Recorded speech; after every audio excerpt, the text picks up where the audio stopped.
오늘도 매운 야담을 찾아주신 여러분 감사합니다.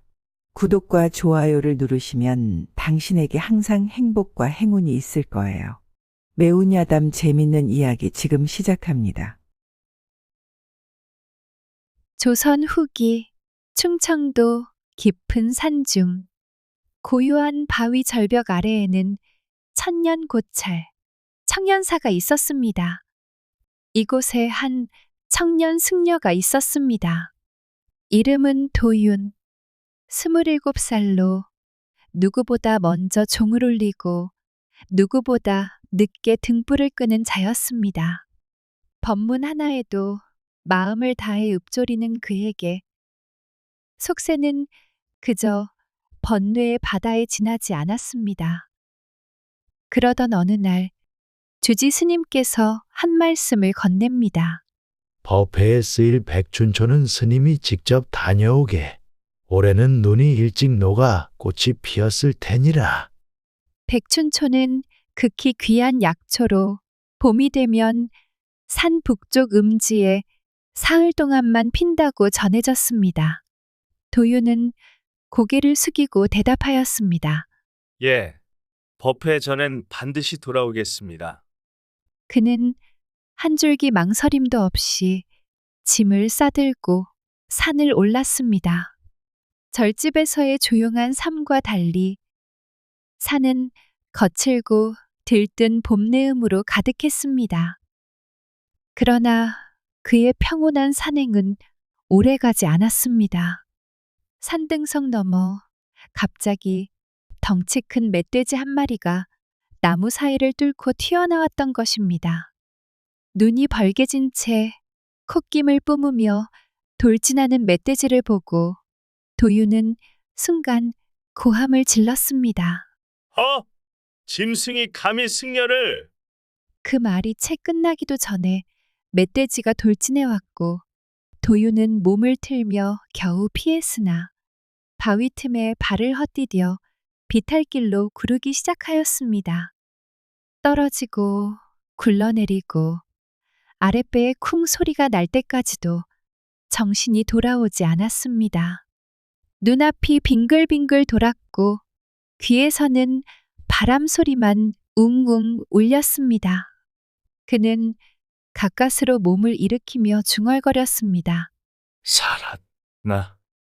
숨을 고르며 다리를 만졌을 때 왼쪽 발목이 불그스름하게 부어올라 있었습니다. 큰일입니다. 법회 전까지 돌아가야 하는데. 절이 있는 산 정상까지는 아직 반도 오르지 못하였는데 다리는 쓸 수 없고 해는 기울어 가고 있었습니다. 그때였습니다. 멀리 바람결 사이로 어렴풋한 불빛 하나가 보였습니다. 도윤은 눈을 가늘게 떴습니다. 속세의 등불이었습니다. 그가 경전에서 죄라 여겼던 세속의 불빛이었습니다. 잠시 눈을 감았다가 떴습니다. 결국 속세를 밟는 발걸음이라도 살아 돌아가 부처 앞에 참회하는 것이 옳다고 여긴 도윤은 주먹을 꽉 쥐었습니다. 잠깐이면 됩니다. 잠깐 치료만 받고 바로 돌아오면 되는 것입니다. 그리하여 나뭇가지를 짚고 한 발 한 발 절뚝이며 불빛을 향해 나아갔습니다.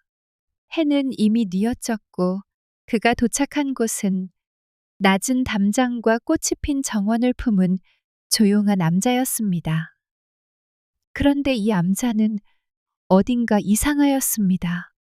문 틈새로 보이는 그림자들은 모두 여인네들이었고 그것도 이상하리만치 젊고 곱디고 온 여인들이었습니다. 그는 벽을 따라 조심히 문 앞에 섰습니다.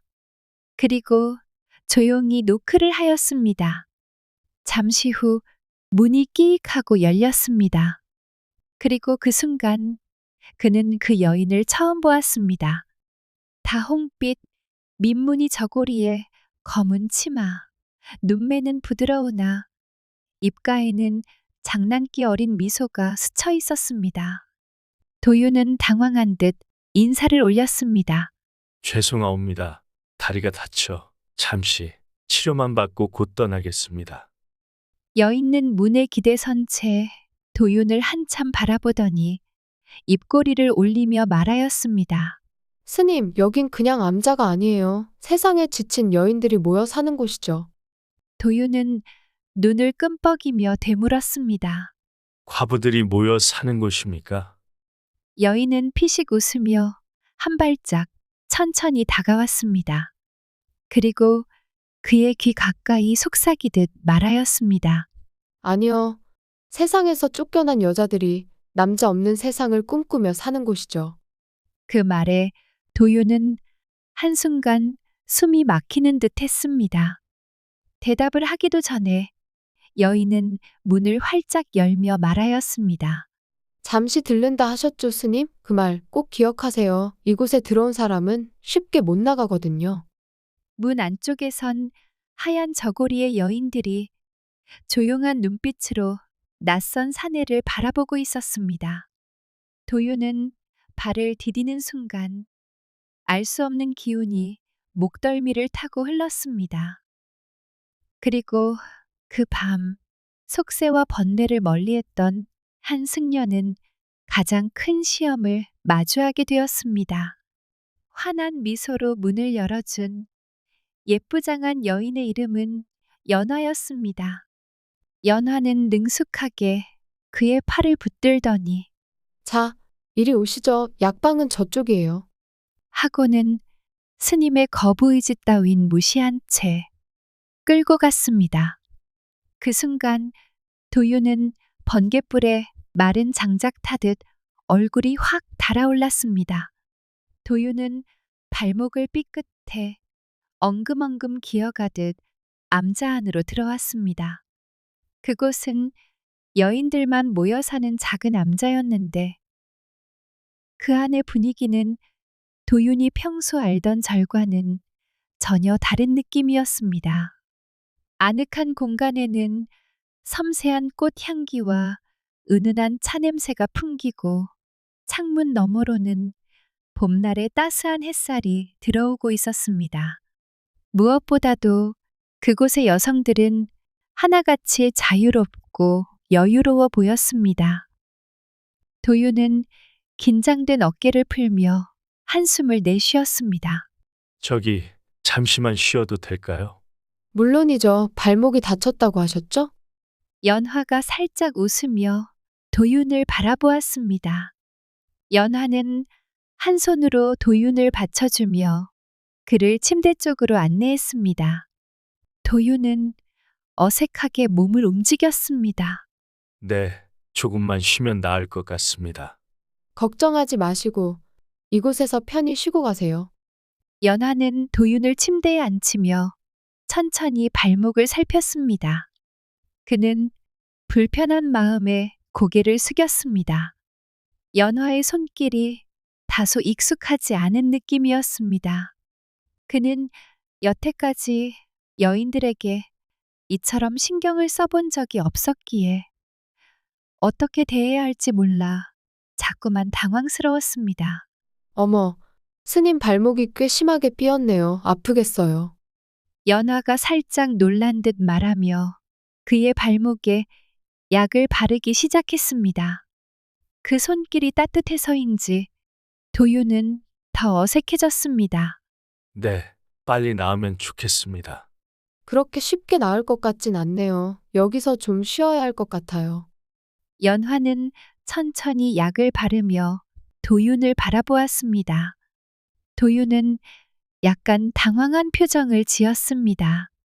그의 마음속에는 계속해서 여기서 머물러야 할 이유가 무엇일까 하는 의문이 들었지만 발목이 나을 때까지는 다른 선택지가 없었습니다. 그럼 너무 신세를 지는 것 같아서 죄송합니다. 도윤은 자꾸만 입을 열어 상황을 매끄럽게 넘기려 했습니다. 하지만 그 순간 연화는 미소를 지으며 말했습니다. 걱정 마세요. 스님, 여기 여인들만 있는 암자입니다. 우리는 남자 스님이 이렇게 오시게 되면 더 불편할 거라고 생각했는데 사실 그게 아니더라고요.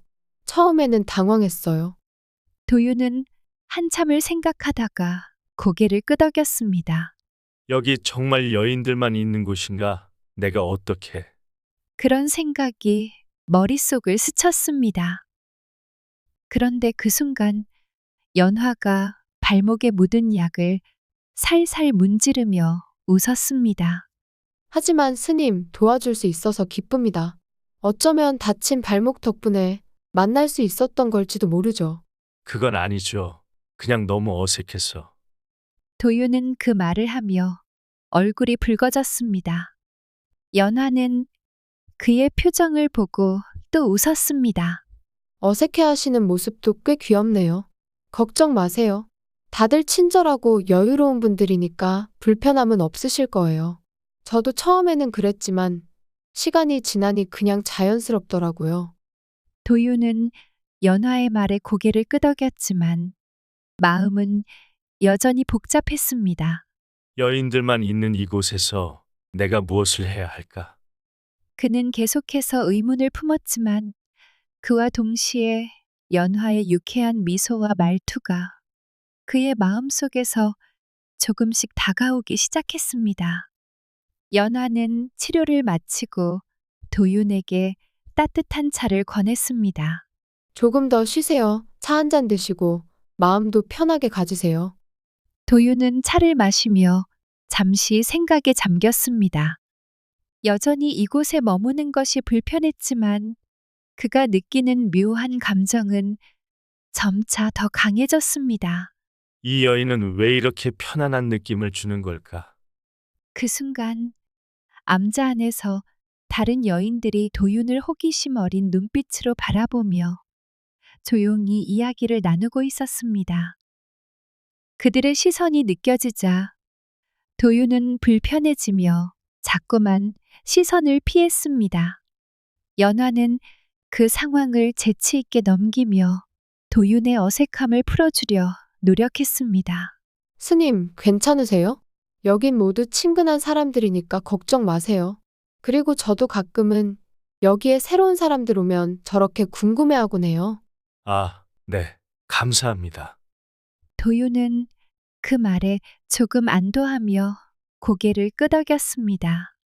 하지만 그 안도의 순간 연화는 슬쩍 그를 놀리듯 말했습니다.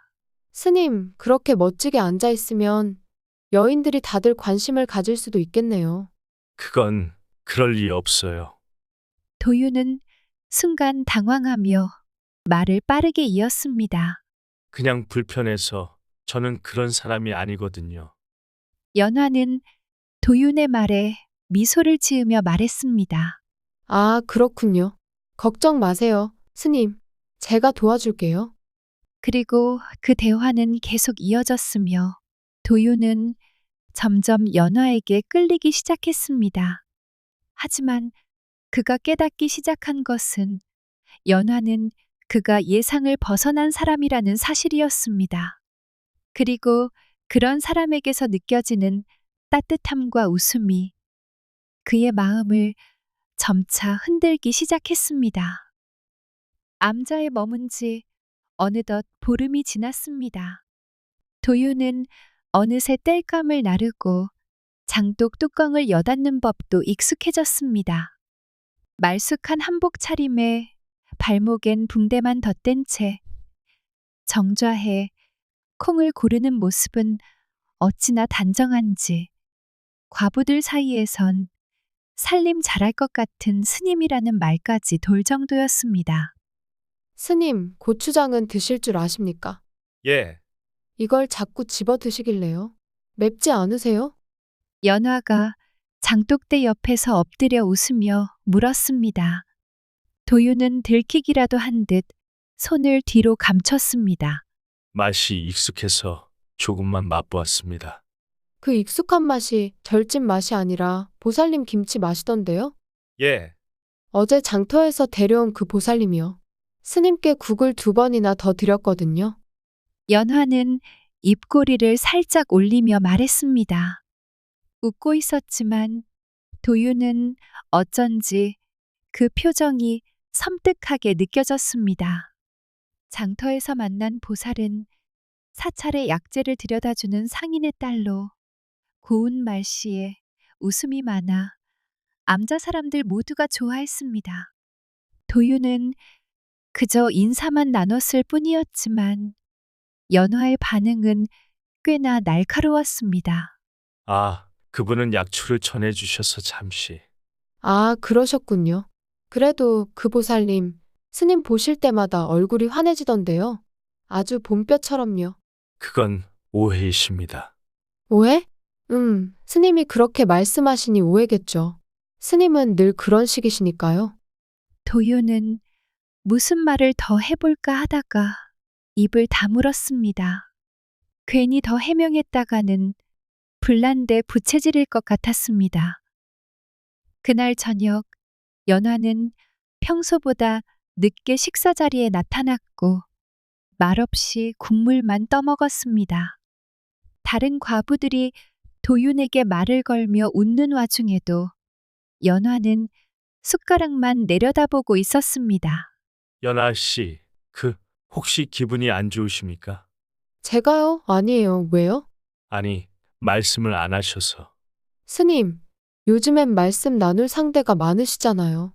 전 괜히 방해될까 봐요. 도윤은 말없이 물을 들이켰습니다. 이상하게 목이 바짝바짝 말랐습니다. 며칠 후 우연한 일이 벌어졌습니다. 마을에서 올라온 부녀회 안악 두셋이 암자의 김치를 나눠주러 왔는데 그중 한 명이 도윤을 보더니 반갑게 인사했습니다. 아이고, 스님이시네. 그때 절에서 뵌 분 맞죠? 예, 인사드렸던 기억이 납니다. 에구, 이 얼굴이면 서울서도 인기 많았겠네. 도윤은 당황해 뒷머리를 긁었고 연화는 멀리서 그 장면을 지켜보다 조용히 돌아섰습니다. 그리고 그날 밤 갑자기 도윤방 앞에서 다소 퉁명스러운 말투가 들려왔습니다. 스님, 오늘은 무말랭이 말고 김치 담가드릴게요. 김치 좋아하신다면서요? 아, 아닙니다. 김치는 그저 어르신들이 좋아하셔서. 그 보살님도 김치 좋아하신다던데? 스님이랑 입맛이 잘 맞겠어요. 연아 씨, 혹시 기분이 상하신 겁니까? 아니요, 왜 상하겠어요. 그냥요. 누가 봐도 참 잘 어울리시던데요. 깔끔하고 조용하고 점잖하고. 게다가 그 보살님은 절에서 잘하셨다며요? 얼마나 귀하신 분이래요? 도윤은 말을 잃었습니다. 연화의 말투는 여느 때처럼 가볍고 장난기 있었지만 그 안에 담긴 미묘한 날이 느껴졌습니다. 연아 씨, 네? 전 누구에게도 관심 없었습니다. 이곳에 오기 전까진요. 그럼 지금은요? 도윤은 그녀를 바라보다 천천히 말을 이었습니다. 지금은 계속 신경에 쓰이는 분이 계십니다. 괜찮은 듯 하다가도 하루가 뒤숭숭하고 말을 놓치면 밤새 마음이 허전합니다. 그거 병 아니에요? 어쩌면 그렇겠지요. 그런데 그 병이 나쁘지만은 않습니다. 연화는 잠시 멈칫했습니다. 그리고 작게 웃었습니다. 스님, 그렇게 말하면 제가 진짜 아플지도 몰라요. 그녀는 천천히 등을 돌렸지만 어깨 너머로 웃는 눈빛을 남겼습니다. 도윤은 아무 말 없이 그 등을 바라보다 저도 모르게 중얼거렸습니다. 이 병 아프고 싶을 만큼 깊어지는군요. 며칠째 이어진 봄비로 산속은 안개가 자욱했습니다.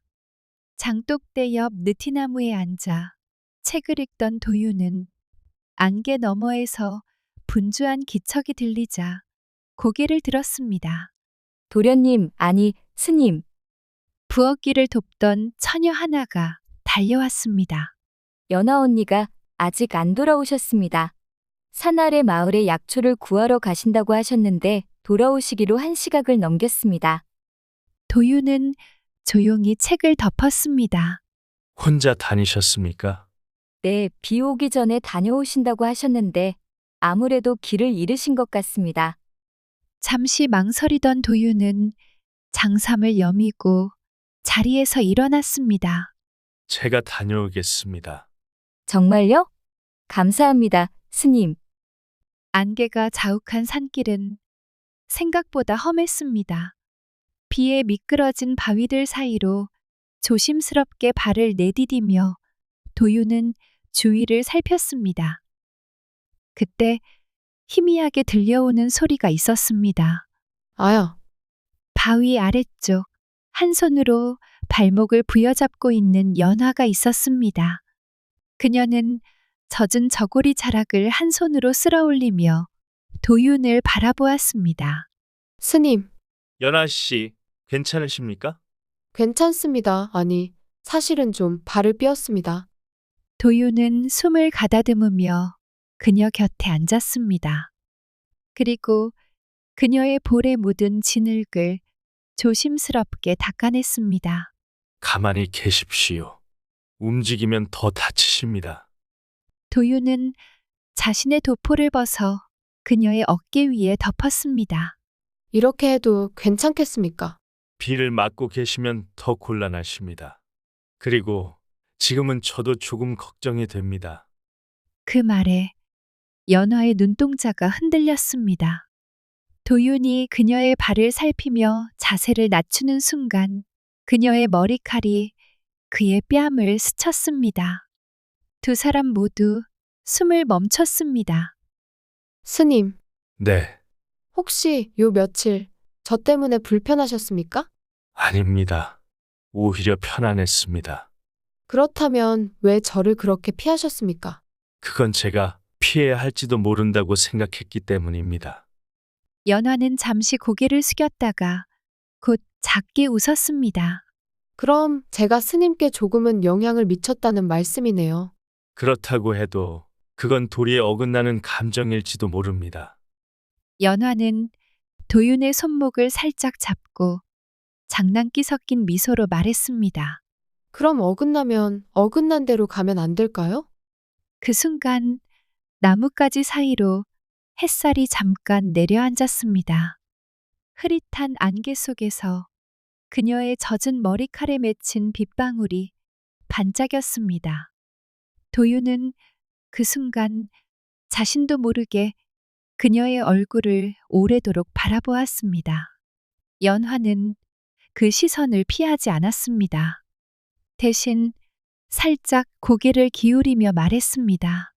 다들 스님 스님 하시지만 저는 그냥 도윤 씨라고 부르고 싶습니다. 그 말에 도윤의 귀끝이 붉어졌습니다. 그럼 그러시지요, 연아 씨.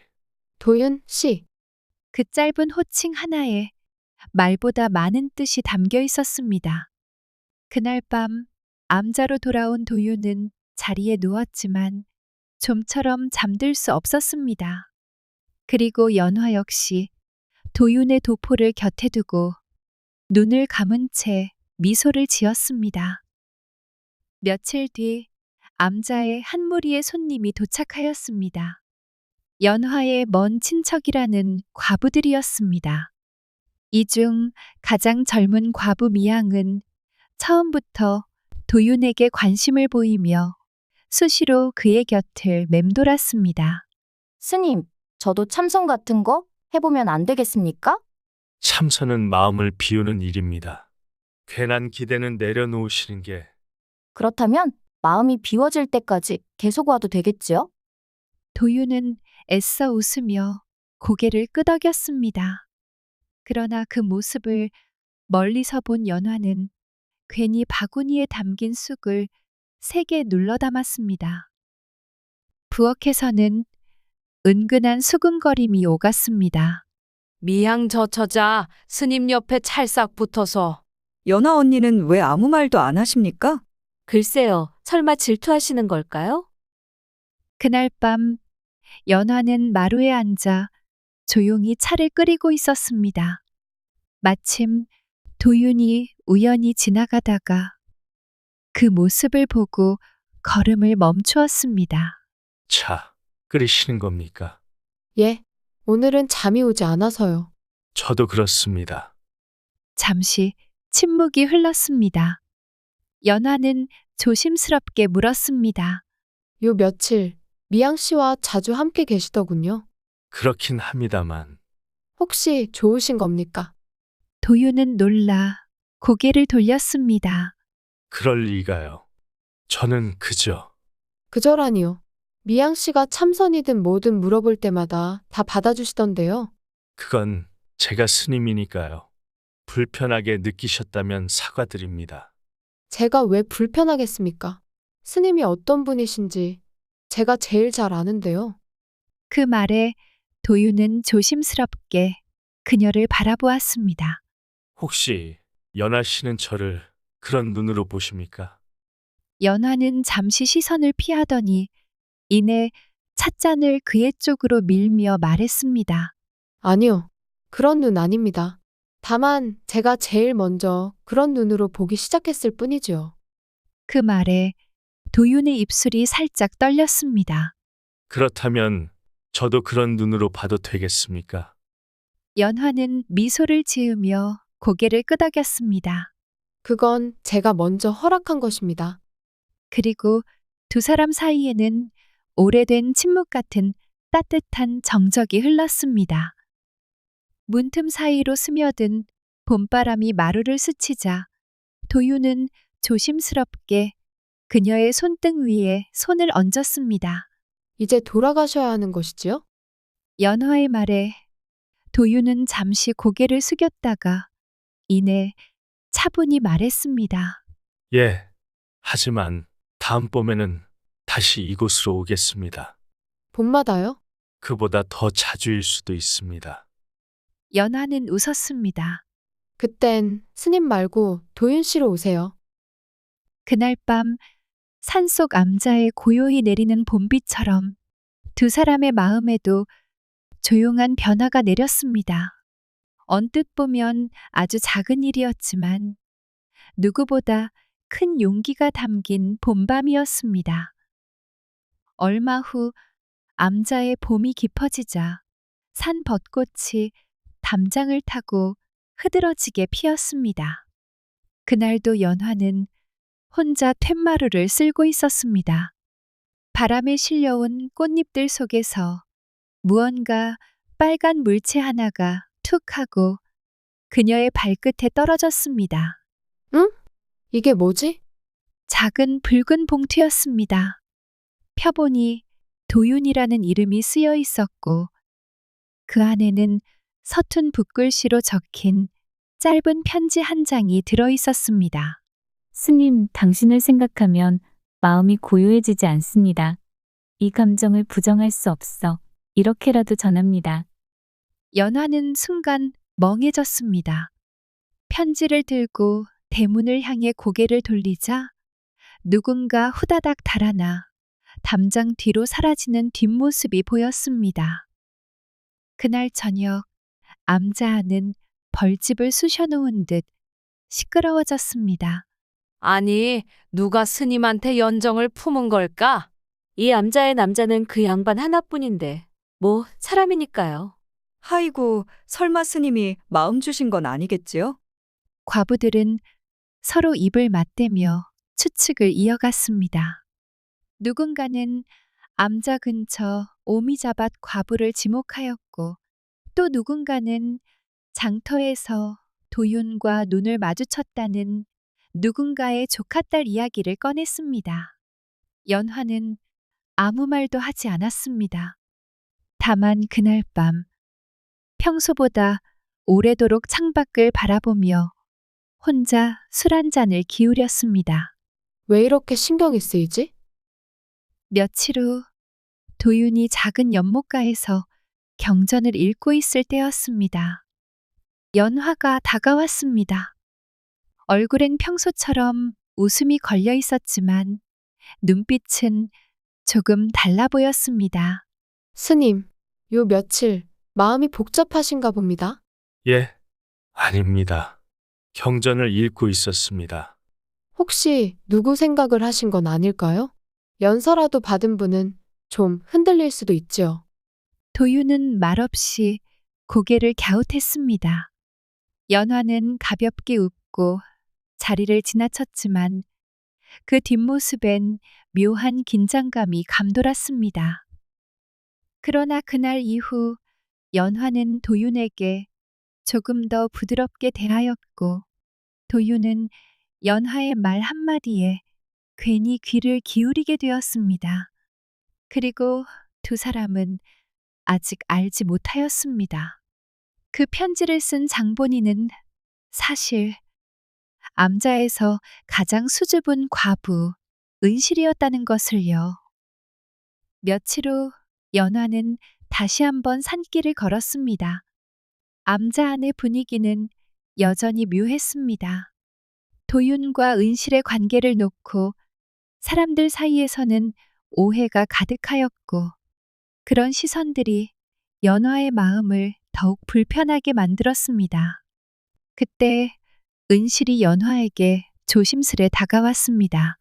연아 언니, 저 이야기 좀 나누실 수 있을까요? 은실아, 무슨 일이니? 저 사실 스님께 편지를 썼어요. 그게 사라졌죠? 연화는 순간 얼어붙었습니다. 편지의 주인이 은실이었음을 알게 된 순간 그녀의 속은 뒤틀렸습니다. 그게 정말 내가 쓴 거였구나? 연화의 말투에는 미묘한 질투가 섞여 있었습니다. 네, 사실 저는 그냥 스님께 감사한 마음을 전하고 싶었어요. 그런데 그 편지가 도윤 스님을 혼란스럽게 만들지 않았을까 해서. 은실은 고개를 숙였습니다. 연화는 잠시 침묵했습니다.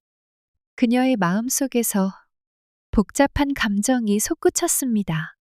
너도 알겠지만 도윤 스님은 너무 신중한 분이라 그런 일로 쉽게 마음을 주는 사람은 아니야.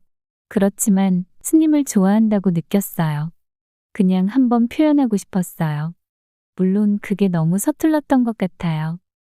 은실의 얼굴은 붉어졌습니다. 연화는 잠시 고민하다가 은실의 눈을 바라보았습니다. 그럼 나도 이제 그만 물러설까? 언니? 그 편지의 주인이 누구건 그 마음을 인정하는 건 나와 다른 사람의 일이야.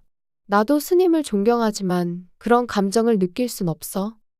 연화의 목소리는 평소보다 부드러웠지만 마음속 깊은 곳에서는 진심이 묻어났습니다.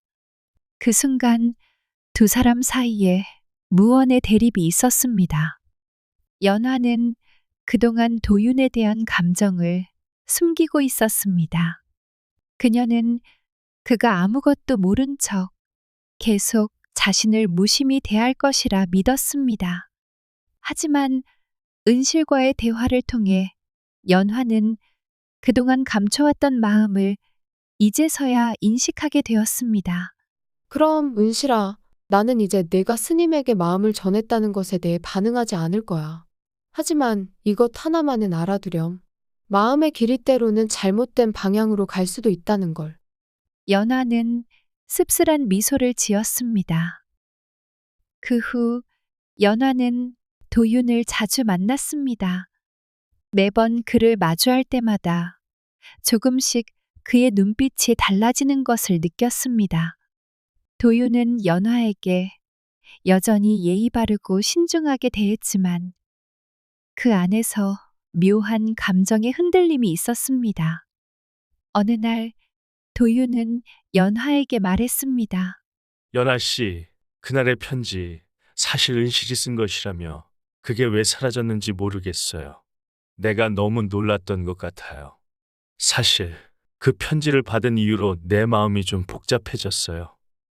연화는 도윤의 말을 듣고 잠시 눈을 감았습니다. 그의 말 속에 담긴 불편함이 느껴졌습니다. 스님, 그럼 정말 저한테 하실 말은 없으신 건가요? 도윤은 잠시 말을 잇지 못했습니다. 그의 표정에서는 혼란과 미안함이 엿보였습니다. 그런 건 아니에요. 그냥 너무 갑작스럽고 내가 할 수 있는 게 뭘까 고민이 되어서요. 그럼 저는 어떻게 해야 할까요? 연화는 다시 도윤을 바라보았습니다. 두 사람 사이에 잠시 정적이 흘렀습니다. 도윤은 그제야 고백할 준비가 되어 있음을 느꼈습니다. 연아 씨, 사실 저도 그동안 이상하게 마음이 흔들렸습니다. 은실의 편지 때문이 아니라 처음부터 당신을 본 뒤로 제 마음은 계속 흔들리고 있었습니다. 연하는 그 말을 듣고 자신도 모르게 웃음이 나왔습니다. 스님, 이제야 그 말을 하시는 건가요? 그동안 제 마음도 마찬가지였습니다. 그러니까 서로 미루기만 했던 거죠. 도윤은 머쓱한 웃음을 지었습니다. 그렇게 두 사람은 그동안의 어색함을 깨고 다시 한 걸음씩 가까워졌습니다. 벚꽃이 흐드러지게 떨어지는 길을 도윤과 연화는 함께 걸었습니다.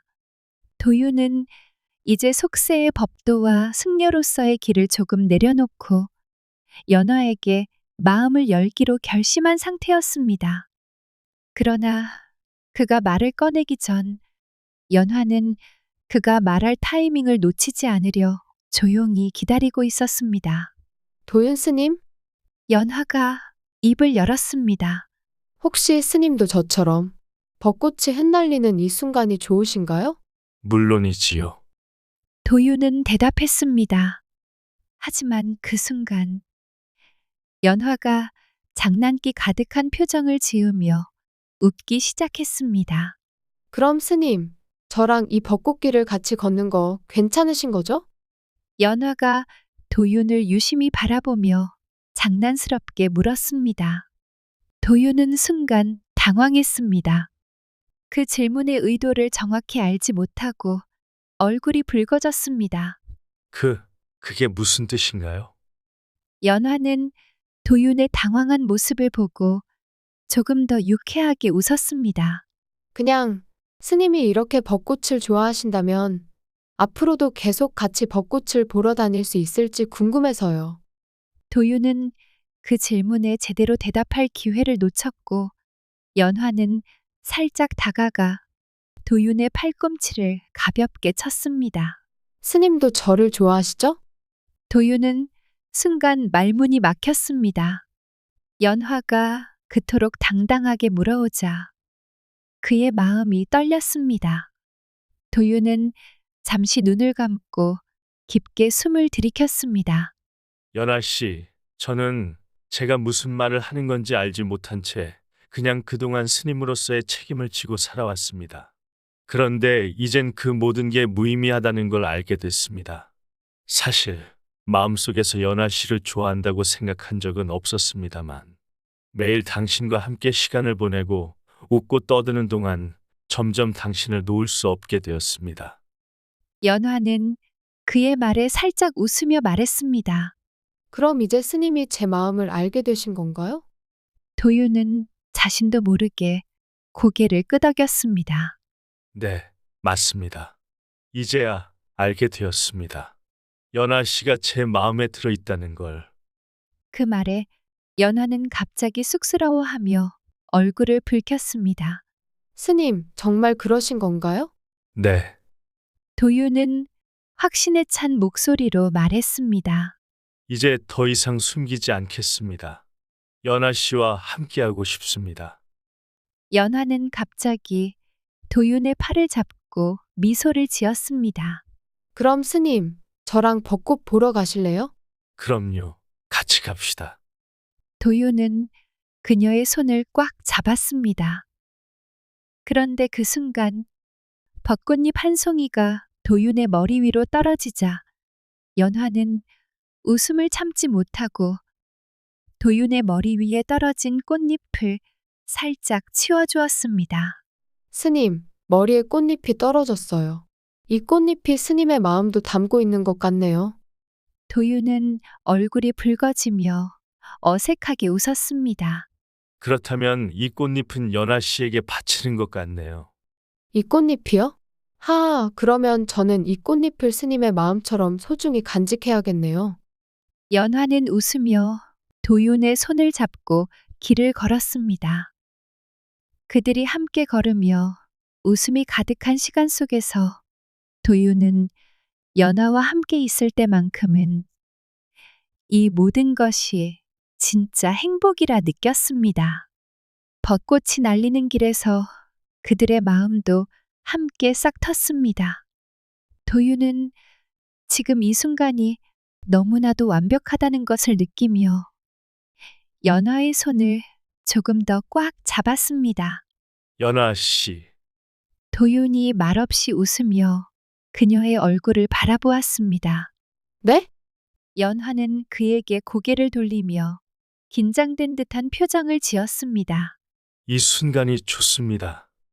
도윤은 다시 한번 미소를 지었습니다. 당신과 함께 이 순간을 느끼는 게 행복합니다. 연화는 그의 눈을 보며 진지하게 고백했습니다. 저도요, 도윤 스님. 이렇게 말하는 게 부끄럽지만 정말로 스님과 함께 있고 싶습니다.